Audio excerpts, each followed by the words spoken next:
ആ അതന്നെ. ആ അതൊന്നുമില്ല. അതായത് നമുക്ക് നമ്മളിലൊരു ഒരു വിശ്വാസം, അത് തന്നെ ആത്മവിശ്വാസം, അതാണ് കോൺഫിഡൻസ്. ഓ ജിത്തുവിനെല്ലാം അറിയാം. അങ്ങനെ ഞാൻ ലൈവ് അങ്ങനെ സ്റ്റാർട്ട് ചെയ്തപ്പോൾ ഈ പറഞ്ഞോണം എനിക്ക് ചമ്മലായി തുടങ്ങി. വിഷോ എങ്ങനെ ഞാൻ ലൈവ് ചെയ്യും, എനിക്ക് ടെൻഷനായി.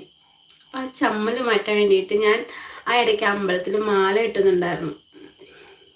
മാല ഇട്ടെന്ന് വെച്ചാൽ ഈ തുളസി, ചെത്തി, ചെമ്പരത്തിയൊക്കെ പറിച്ചു കൊണ്ടുവന്നിട്ട് അത് വാഴവള്ളിയിൽ കെട്ടുപറഞ്ഞു. അത് വൈകുന്നേരം ഒരു 4 മണിക്കൊക്കെയാണ് ഇരുന്ന് കെട്ടുന്നത്. 4 മണിക്കൊക്കെ പറിച്ചുകൊണ്ട് വെച്ചിട്ട് ഒരു 5:30ക്കൊക്കെ ഇരുന്ന് കെട്ടും. അപ്പം മാല കെട്ടുന്ന സമയം ഞാൻ 5:30 5:30 മണിക്ക് ഒരു ലൈവ് അങ്ങിടും. അപ്പം ലൈവിൽ ആൾക്കാർ ഇങ്ങനെ വന്നുകൊണ്ടിരിക്കും. ഇടയ്ക്ക് ഞാൻ നോക്കും, സംസാരിക്കും, പിന്നെ മാല കെട്ടും, പിന്നെ ഇടയ്ക്ക് നോക്കും, സംസാരിക്കും. അപ്പം എൻ്റെ മൈൻഡ് ഫുള്ളും മാല കെട്ടുന്നതിലായിരിക്കും. ലൈവ് ചെയ്യാന്നുള്ള